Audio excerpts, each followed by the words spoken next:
ఇప్పుడు పార్టీలో జరుగుతున్న పరిణామాలను అందరూ గమనిస్తున్నారు. ఇలా కార్యకర్తలు ముఖ్యంగా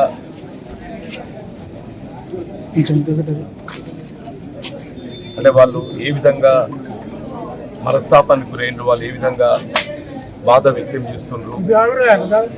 సుదీర్ఘ ప్రజా జీవితం 4 దశాబ్దాల కాలం ఎదుగుతుండటంతో కాంగ్రెస్ పార్టీ బలోపేతం కొరకు జగిత్యాల ప్రాంతమనే కాకుండా తెలంగాణ రాష్ట్రం అంతా కూడా తెలంగాణ ప్రాంతం ఉమ్మడి రాష్ట్రం కూడా తెలంగాణ రాష్ట్రం మరి కాంగ్రెస్ పార్టీ బలోపేతం కొరకు ఒక క్రమశిక్షణ గల కార్యకర్తగా పనిచేయడం జరిగింది.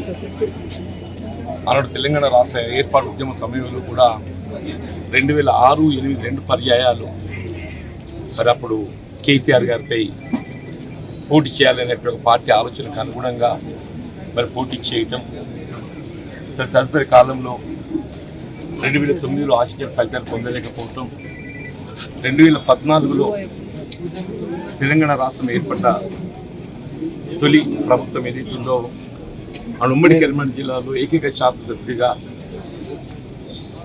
ఇలా కాంగ్రెస్ పార్టీ బలోపేతం ఉత్తర తెలంగాణ ప్రాంతంలో ఉన్న సమస్యలన్నీ కూడా శాసనసభ వేదికగా ఏదైతుందో ప్రభుత్వం స్పందించే విధంగా ఏ విధంగా ఒత్తిడి తీయడం జరిగిందో ఇదందరం కూడా గమనించడం.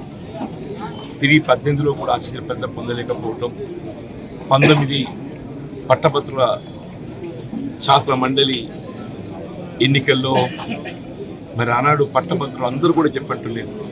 2018లో మరి అప్పుడు టీఆర్ఎస్ ప్రభుత్వం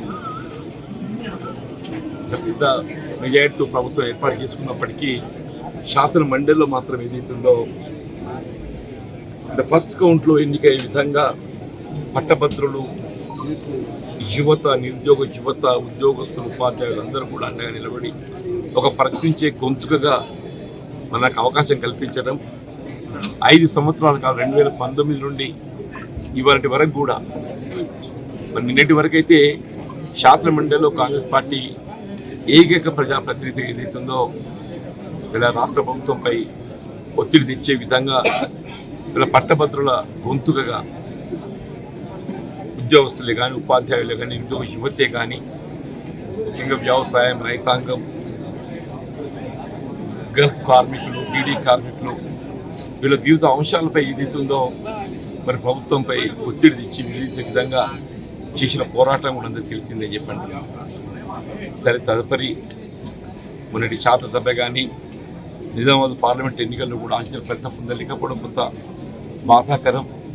కార్యకర్తలు ఏదైతుందో ఈ 2 ఎన్నికల్లో కూడా ఆశించిన ఫలితం పొందలేని పరిస్థితులు కొంత అదంతా బాధతో ఉన్నటువంటి పరిస్థితులు. ఇవాళ మరి ఇక్కడ ఇంతకాలం ఏదైతుందో ఎవరితోనైతే పోరాటం చేసినామో మరి ఆ శాసనసభ్యుడిని ఏదైతుందో ఏకపక్షంగా పార్టీలో చేర్చుకోవడం పట్ల కార్యకర్తలు అందరూ కూడా వారి యొక్క బాధ. వాస్తవంగా పార్టీ బలోపేతం అనేది ప్రధానమని చెప్పారు. అటువంటి పార్టీ బలోపేతం కొరకు అధ్యక్షులు కృషి చేసి 4 దశాబ్దాల ఈ ప్రాంతం పార్టీ పటిష్టానికి పనిచేస్తుండి ప్రజలకు అందుబాటులో ఉండి సమస్యల పరిష్కారానికి తోడ్పడుతున్న పరిస్థితుల్లో ఇవాళ సరే శాసనసభ్యుల సంఖ్యాబలం అనే భావనే కావచ్చు, ఆలోచన ఏదైనా కానీ ఏదైతుందో ఏకపక్షంగా నిర్ణయం తీసుకోవడంతో కార్యకర్తలు తట్టుకోలేకపోతున్నారు. వారి యొక్క మరి ఆలోచన సూచనలు దానికి అనుగుణంగా భవిష్యత్తు కార్యక్రమాన్ని నిర్ణయం తీసుకొని దొరుకుతుంది. ఏదైనా కానీ ప్రజా జీవితం ప్రజలకు అందుబాటులో సేవ చేయడం ప్రధానమని చెప్పి అంటారు. ఏ బాధ్యత ఏ హోదా ప్రధానం కాదు. ఏ బాధ్యత ఏ హోదాలో ఉన్నా, ఏ హోదా లేకున్నా కానీ మన ప్రజలకు అందుబాటులో ఉండి ప్రజలకు సేవ చేయడమే ప్రధాన బాధ్యతగా భావించేంత వరకు భవిష్యత్తులో కూడా అదేవిధంగా ఇలా హోదా అనేది ప్రధానం కాదు. ఏ హోదా ఉన్నా లేకున్నా ప్రజలకు అందుబాటులో ఉండి సేవ చేసేటువంటి ఒక భావనతోని ముందు పోడదొరుకుతుంది. అట్లే కార్యకర్తలు కూడా ఇది కాంగ్రెస్ కార్యకర్తలే కానీ, అభిమానులు కానీ, ప్రజానీకం కూడా ఎవరు కూడా ఏ విధమైనటువంటి ఒక మరి ఆందోళన గురి కావాల్సిన అవసరం లేదు. అదే పడకూడదు. మన జీవిత కాలం ఏదైతుందో ఈ ప్రాంత వీళ్ళ కాంగ్రెస్ పార్టీ కార్యకర్తలే కానీ, అభిమానులే కానీ, ఈ ప్రాంతంలో ఉండే సమస్యల కోసం ఏదైతుందో నేను అందుబాటులో ఉండి సేవ చేయాలనే ఒక సంకల్పంతో మరి ముందుకు పోతున్నా. మరి భవిష్యత్తు కాలం నిర్ణయిస్తుంది.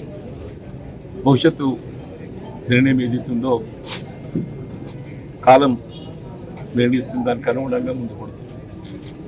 అంటే ఇప్పుడు శ్రీధర్ మీరు మాట్లాడారు కదా, మీరు అంటే ఆయన సమ్మతించారా? ఎవరు సంతృప్తి అనేది కాదు, జరిగిన పరిణామాలపై ఏదైతుందో చర్చించడం జరిగింది. జరిగిన పరిణామాలపై చర్చించడం జరిగింది.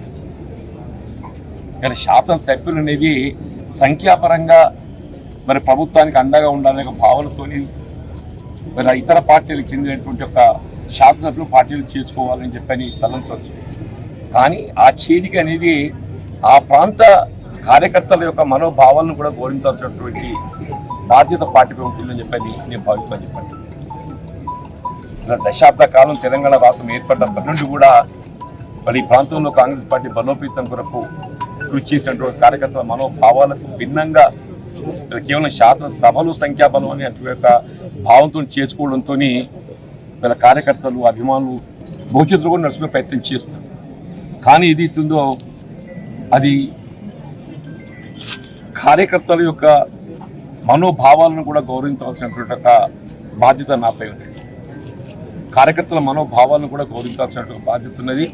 దానికి అనుగుణంగా కూడా ఆలోచించి నిర్ణయం తీసుకుంది.